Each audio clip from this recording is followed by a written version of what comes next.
और शुक्रवार को आप ये सीढ़ियाँ नहीं नीचे उतर सकते। 1 से 1:30 बजे के बीच में आप यहाँ से नीचे उतर के दिखा देंगे। शिमला की अवैध मस्जिद गिरानी होगी, गिरानी होगी, गिरानी होगी। सब लोगों ने ये किया है कि हम इनका बहिष्कार करेंगे। तो गांव के लोग हैं, वो कौन रुकता है फिर उसके अंदर क्या हुआ क्या नहीं हुआ। तोड़ो तोड़ो तोड़ो तोड़ो तोड़ दो भाई, तोड़ दिया। मैं तोड़ने आया हूँ इस मस्जिद को। यहाँ तो देखो सर, ऊपर को आसमान दिख रहा है, इतनी बड़ी मस्जिद। आपका उद्देश्य क्या है उधर? मस्जिद तोड़ना।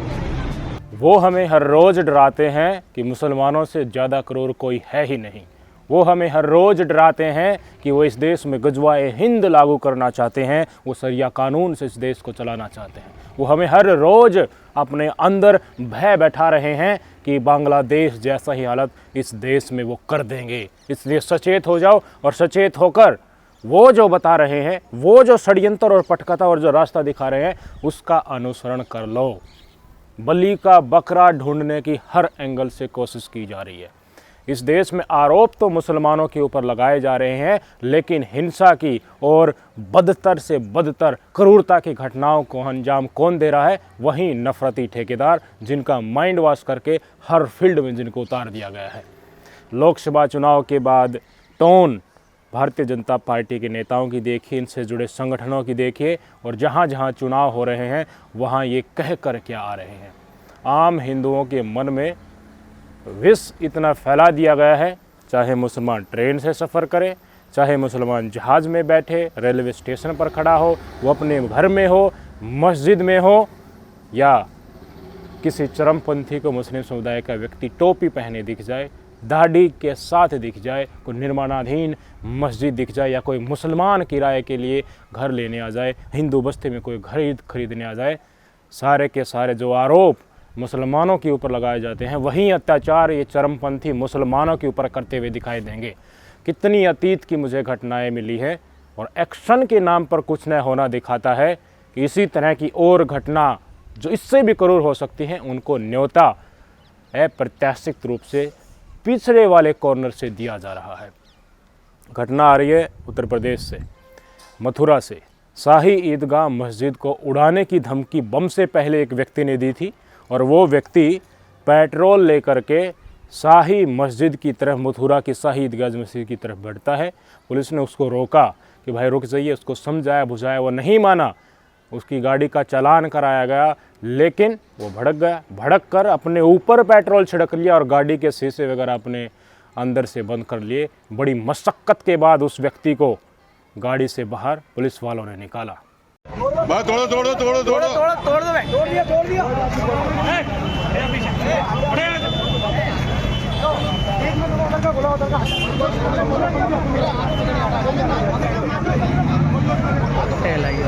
दो तुम।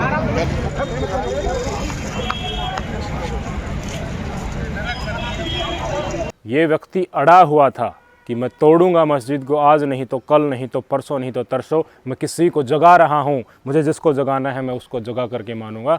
पुष्पेंद्र चौधरी ये व्यक्ति नाम बता रहा है, पेट्रोल पंप से बोतल में पेट्रोल लेकर आया था और इरादा मस्जिद तोड़ने का। बताइए, समझा रहा है पुलिस प्रशासन। और खुद जब इंट्रोडक्शन हुआ, इससे पूछा गया कि कौन हो, कहाँ से लाए हो, मकसद क्या है, आपके साथ कौन कौन है, पुलिस का इंट्रोगेशन। मैं तो बोल रहा हूँ, मैं बैठा हूँ, क्यों बैठा है ना? उन्होंने तेरे चक्कर में सारे परेशान है लोग यार। तेरे पेट्रोल क्यों छिड़का भाई? उन्होंने चालान किया है। मैं खड़ा हूँ अपनी काना के घर पे, मैं तोड़ने आया हूँ इस मस्जिद को। मैं तो पूरी गाड़ी को ले जाकर उड़ाऊंगा उसमें। मस्जिद तोड़े अभी नहीं तो आज नहीं, शाम तक टूटेगी, कल टूटेगी, परसों टूटेगी। कभी तो मेरे देश का जवान जागेगा पेट्रोल पंप से। पेट्रोल से दे दिया आपको पेट्रोल? क्यों नहीं मिली? गाड़ी में दिया होगा कि बोतल में दिया था? बोतल में मिली। क्या नाम है आपका? पुष्पेंद्र चौधरी। कहाँ के रहने वाले हो? जमुना पार। आपका उद्देश्य क्या है उधर? मस्जिद तोड़ना। बात तो हो रही थी कि ये हमारे धर्मस्थलों को नहीं छोड़ेंगे, इनकी पॉपुलेशन इतनी ज़्यादा बढ़ जाएगी तो हमारे वोट बैंक का मतलब ही नहीं है, सारे संसाधन पर कब्जा कर लेंगे, गजवाही हिंद बना लेंगे। लेकिन हो क्या रहा है? अत्याचार कौन कर रहा है? मुस्लिम समुदाय का व्यक्ति तो अपने काम से काम रख रहा है, उनके मस्जिद में जाकर हमला करना और पहले चेतावनी देना, इन घटनाक्रमों को अंजाम कौन दे रहा है? मुस्लिम समुदाय के धार्मिक शत्रुओं, उनके धर्म गुरुओं के ऊपर नफरत कौन परोस रहा है? लिंचिंग क्यों की जा रही है? गौ रक्षा के नाम पर। गौ रक्षा बीफ खा रहा होगा, पका रहा होगा, घर में रखा होगा। आए दिन मौत की घटनाएं सामने आती हैं। कौन करता है उनको? इल्ज़ाम तो आप मुस्लिम समुदाय के व्यक्तियों के ऊपर लगाते हुए दिखते हैं कि इन घटनाओं को अंजाम ये देंगे। दुनिया की छोटी सी घटनाएं आ जाए, बड़ा बवंडर बनाकर इस देश में सोशल मीडिया पर उड़ेल दी जाती है। उसके पीछे पूरा षड्यंत्र लग जाता है। छोटे से लेकर बड़े, संघ से जुड़े, IT सेल से जुड़े, गोदी मीडिया से जुड़े, भाजपा मंडली से जुड़े, हर चीज़ एक्टिव हो जाती है। लेकिन घटनाओं को अंजाम दे कौन रहा है? हिंसा की घटनाओं को, गैर कानूनी घटनाओं को आप देख लीजिए ना। अगर यही घटना दूसरी तरफ होती तो क्या होता? इसके अलावा टेलीविज़न हेडलाइंस पर और कोई खबर ही नहीं होती। लेकिन कहीं दिखी आपको खबर? नहीं दिखी मेरे भाई। और सरेआम कह रहा आज नहीं तो कल, नहीं तो परसों। क्या ही एक्सपेक्टेशन की जाएगी यार? किसी की तो किसी जगह तो भावनाएं होती होंगी। मुस्लिम समुदाय के व्यक्तियों को क्या आपने पत्थर मान लिया है कि उनकी मस्जिद को आप तोड़ने का ऐलान करेंगे, पेट्रोल लेकर जाएंगे, पुलिस समझा रही है, फिर भी आप कह रहे हैं कि आज नहीं तो तेरे को, नहीं तो परसों? फिर हो गया क्या? उसे लंबी जानकारी कर ली गई तो इसका नाम जो है पुष्पेंद्र चौधरी सन्ना प्रसन्न सिंह है। मेरा बिहार कॉलोनी जमुना पार्क थाने का है। ये मानसिक रूप से थोड़ा सा अनस्टेबल है। फिर भी पता चला है कि इसके 4 बच्चों की रिसेंटली में डेथ हुई है अलग अलग टाइम पर। और ये परिवार से थोड़ा सा उसका अच्छा इसका रिलेशन है नहीं। बाकी इसे जानकारी की जा रही है। शराब के नशे में है, पूछताछ की जा रही है। कानून नाम की चीज़ है, उसकी रिस्पेक्ट करने के लिए कुछ बचा है या नहीं बचा है? आप तो कहते हो कि वो अपने मजहब को कानून से ऊपर मानते हैं, लेकिन आप क्या मान रहे हैं? आप तो उनके मजहब की जो इमारतें हैं उनको तोड़ने के लिए आप कानून से पहले भी ऊपर होकर दिखाते हैं, उन घटनाओं को अंजाम भी देकर दिखाते हैं। आप तो एक एक्सपेक्टेशन भविष्य की दिखाते हैं मुसलमानों से, हिंदुओं को डराने के लिए, लेकिन घटनाओं का अंजाम तो गैर कानूनी और जो धर्म से ऊपर सब कुछ अपने आप को मानकर कानून को साइड रखकर उन घटनाओं का अंजाम आप ही दे रहे हैं। ये तो मथुरा की तस्वीरें हैं। ऐसी तस्वीरें हिमाचल प्रदेश से आ रही हैं। एक मस्जिद बन रही है, हिंदू संगठन के लोगों ने आरोप लगाया कि अवैध है और प्रदर्शन करने बैठ गए। मंदिर को गिराने की चेतावनी देने लगे, तोड़ने की, और वहाँ पर भजन करने लगे। हिमाचल प्रदेश की तस्वीरें, राम राज्य से आज ही अब हिमाचल प्रदेश में। क्यों? सरकार नहीं है ना। सरकार नहीं है तो माहौल बनाना पड़ेगा और डराना पड़ेगा वोटर्स को। और डर का पैरोपकार कौन बनेगा? उस डर को निकाल कौन सकता है? भारतीय जनता पार्टी। सुन लीजिए। सभी को नमस्कार दोस्तों, आप ये देख रहे हैं संजौली में इनलीगल तरीके से 4 मंजिल मस्जिद बनाई गई है। तो हिंदू परिषद वाले आज सभी इकट्ठा होकर इसको इनलीगल तरीके से बनाए जाने पर इसको हटाने की बात कर रहे हैं। हिंदू लोग जाग जाओ, जाग जाओ, जाग जाओ, भी समय है, जाग जाओ, जाग जाओ, जाग जाओ। शिमला की अवैध मस्जिद गिरानी होगी, गिरानी होगी, गिरानी होगी। पूरे शहर की सड़कों के सामने उठाने पड़ेंगे, उठाने पड़ेंगे, उठाने पड़ेंगे। इसलिए अब सब लोगों ने ये किया है कि हम इनका बहिष्कार करेंगे, सारे लोग मिलके। अभी आपसे भी हमने रिक्वेस्ट की थी, आप आए प्लीज, लोगों का जो पीड़ा है वो समझे। अगर इसकी सर फाइल है तो वो फाइल बता दो, हम लोग ये सारे डिमांड करेंगे। अगर इसका नक्शा है तो वो बता दो सर, क्योंकि ये रात को यहाँ पे शुक्रवार को ठीक बोल रहे भाई। ये लोग तो बेचारे पता नहीं कैसे यहाँ रहते हैं। सिंगल मंजिल की मस्जिद थी ये, रातों रात इसका निर्माण हुआ है। और शुक्रवार को आप ये सीढ़ियां नहीं नीचे उतर सकते।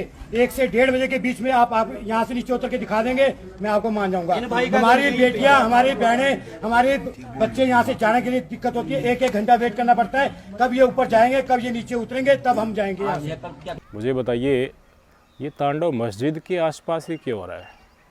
ये तांडव गौमाता के नाम पर ही क्यों हो रहा है? ये तांडव दाढ़ी टोपी देखकर ही क्यों हो रहा है? इनको कौन परोस रहा है? पिछले दिनों जो नफरत चुनाव प्रचार के दौरान और उसके बाद भारतीय जनता पार्टी के मुख्यमंत्री और नेताओं ने और संघ वालों ने, IT सेल वालों ने, और उससे पहले 2014 से लेकर 24 तक का सारा सफ़र, कोई चीज़ दिमाग में डाल दी तो वो बाहर निकलेगी नहीं भैया। दिमाग में डाली है तो उसके नतीजे आएंगे ना। और आज भी इस तरह की गैर कानूनी घटनाएं आ रही हैं तो उनकी निंदा नहीं हो रही है। मुस्लिम समुदाय के व्यक्ति समझ चुका है कि चाल क्या है, इसलिए वो कानून का सहारा ले रहा है। पुलिस वाले एक्शन नहीं लेते हैं तो पुलिस में कंप्लेन अगर दर्ज नहीं हो रही है तो वो कोर्ट चले जाते हैं, कोर्ट का डंडा आता तो फिर सज़ा मिलती है। लेकिन देखा हमने रामगिरी महाराज को अब तक गिरफ्तार नहीं किया गया है। इसी तरह की घटनाएं मस्जिद के किनारे आती हैं, उनके ऊपर कोई एक्शन नहीं लिया जाता है। दक्ष चौधरी, पिंकी चौधरी जैसे व्यक्ति मुसलमानों को बांग्लादेश के रोहिंग्या घुसपैठिए बताकर उनके पीछे मारने दौड़ते लगते हैं तो कोर्ट में केस करके दबाव बनवा कर उनको गिरफ्तार करवाया जाता है। लेकिन देखिए, बलि चढ़ने के लिए अनेक क्षेत्र में अनेकों लोग आ गए हैं। वैसा कल एक व्यक्ति की वीडियो दिखाई थी ना, मैं महाराष्ट्र की, एक बुजुर्ग मुस्लिम व्यक्ति अपने साथ ट्रैवल जो कर रहा था तो वो बता रहा था कि मैं भैंस का मीट लेकर अपने साथ जा रहा था, लेकिन गौ मांस होने के शक में उनको पीटा गया, उनके पैसे छीन लिए गए बताया जा रहा है, और कई बार दरवाजे के पास घसीट कर ले जाया गया कि इसको बाहर फेंक दो चलती ट्रेन से। ये वीडियो आज आई है उनकी। क्या घुसा रखा है दिमाग में। गौ माता देखिए श्रद्धा है हिंदू समुदाय की, बिल्कुल है, लेकिन उसके नाम पर आप आदमी को मार देंगे। पहले जांच तो कर लेने दीजिए। क्या ताला जड़ दिया है न्यायालयों के ऊपर, पुलिस को सामूहिक छुट्टी के ऊपर भेज दिया है, लोकतंत्र खंबे के ऊपर टांग दिया है। आप कौन होते हैं सड़कों पर न्याय करने वाले, ट्रेन में न्याय करने वाले, और मस्जिद के घुसकर उनको तोड़ने की धमकी देने वाले? कुछ तो इज्जत कीजिए। विपक्ष के ऊपर आरोप लगाते हैं कि ये लोकतंत्र संविधान को ख़त्म कर देंगे, और आप क्या कर रहे हैं? कहाँ बचा लोकतंत्र, कानून और संविधान?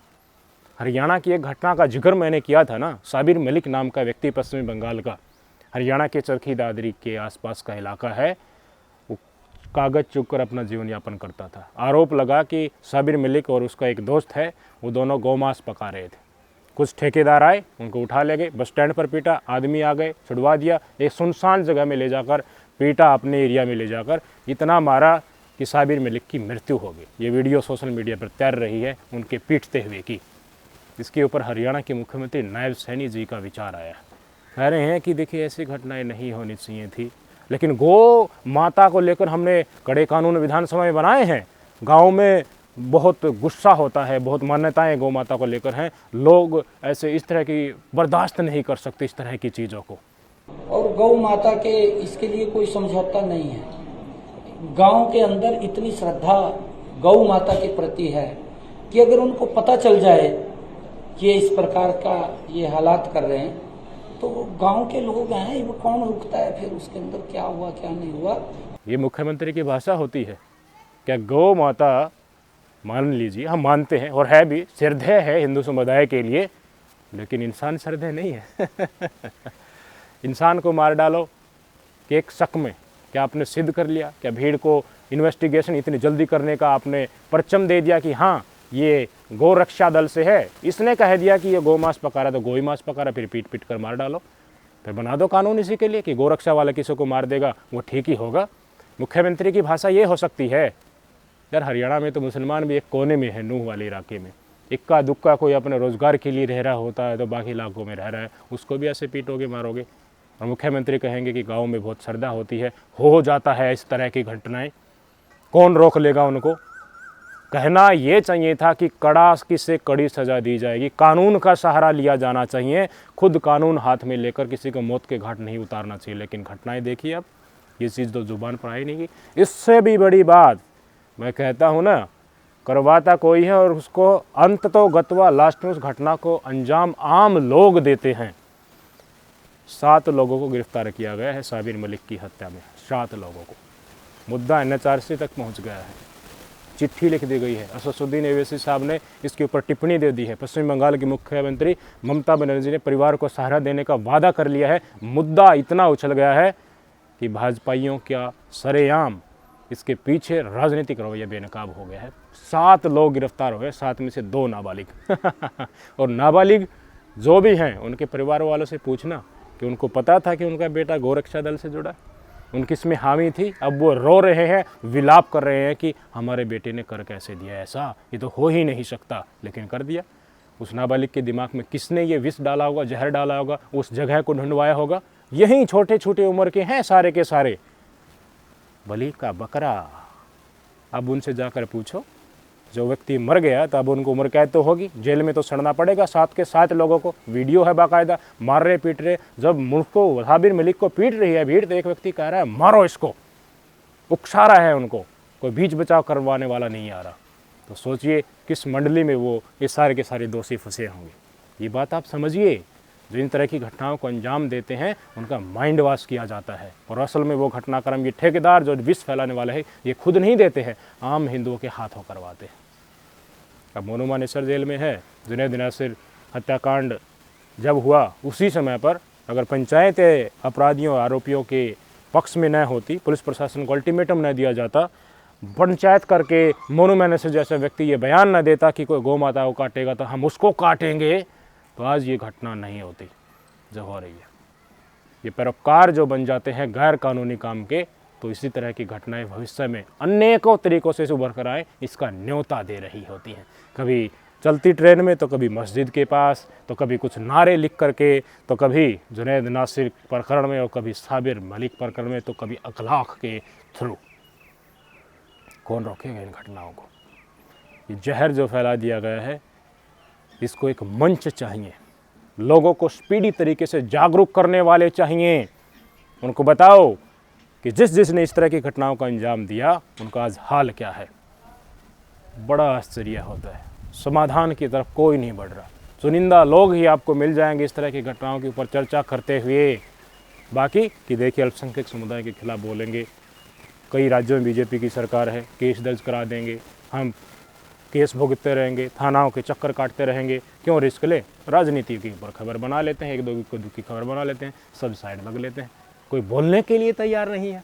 मुद्दा ज़्यादा उछल गया, विपक्ष ने हाईलाइट में ला दिया, उसके ऊपर चर्चाएं होने लगी, तब जाकर नेशनल मीडिया में वो बात पहुंच जाए तो एक दो दिन के लिए पहुंच जाए, नहीं तो कोई चर्चा करने के लिए स्वतंत्र मंच इस तरह की नफरत को नहीं मिलता है, सुनियोजित प्रोपेगेंडा को नहीं मिलता है। आप हमारा साथ दे रहे हैं, हम आपका शुक्रिया अदा करते हैं। जब तक बोल सकते हैं बोल रहे हैं, लेकिन जब ये प्रोपेगेंडा बेनकाब भाजपाइयों को होता दिखेगा, नफ़रत के नाम पर इनके सियासत के चिराग जलते रहते हैं, सबको पता है, और ये जनता ज़्यादा जागरूक हुई तो ये कुछ भी कर सकते हैं मेरे भाई, आप सबको पता ही होगा। जागरूक करने वाले के ऊपर ये दंगे करवाने के आरोप लगाकर उसको जेल में ठूस सकते हैं। ये मोदी जी के नए भारत की सच्चाई है। करते खुद हैं, लेकिन उसके विपरीत जो शांति प्रिय तरीके से आम समुदायों को भाईचारे के साथ आगे बढ़ने की मिसाल देने की कोशिश करता है, प्रोपेगेंडा इनका है जो बेनकाब करने की कोशिश करता है, तो उसको तो ये इनकी आंखों में वो खटकता ही है। आप सब लोग साथ दीजिएगा, जागरूक होइएगा, आम हिंदू आम मुसलमानों तक ये वीडियो पहुंचाइएगा कि ये चाल है, ये षड्यंत्र है। वो आपकी मस्जिद तक भी आएंगे, वो आपके घर तक भी आएंगे, वो वर्दी में भी हो सकते हैं, वो चलती ट्रेन में भी हो सकते हैं, जब आप कहीं से गुजर रहे हैं तो वो आपके पीछे भी लग सकते हैं। जगह कोई भी हो सकती है, आपको वो बदनाम भी करेंगे, आपके ऊपर मारपीट भी करेंगे, वो लिंचिंग भी करेंगे, और वो भजन करते हुए चालीसा गाते हुए नफरती भाषण भी देंगे। लेकिन कानून का सहारा लेना है, अहिंसा का रास्ता अपनाना है। अंधेर नहीं है, देर जरूर है। कानून के शिकंजे में धीरे धीरे ये नफरतबाज अब फंसते चले गए।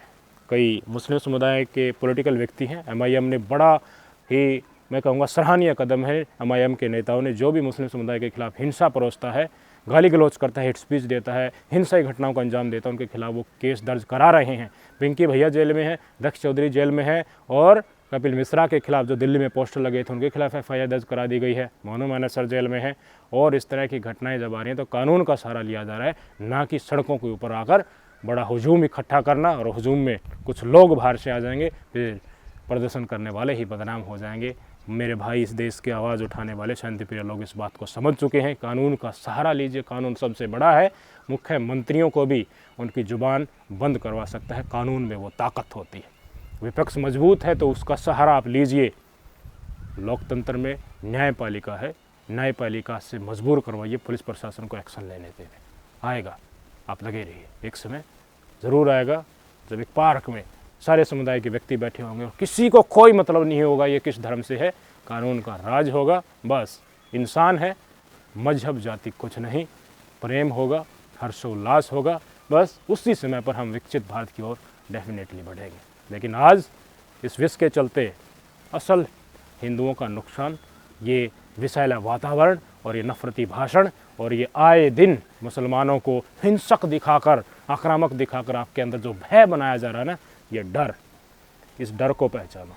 ये डर ही संघियों की असल ताकत है, जिसके चलते आपके हाथ में हिंसक हथियार दिया जाता है। समझिए। नमस्कार।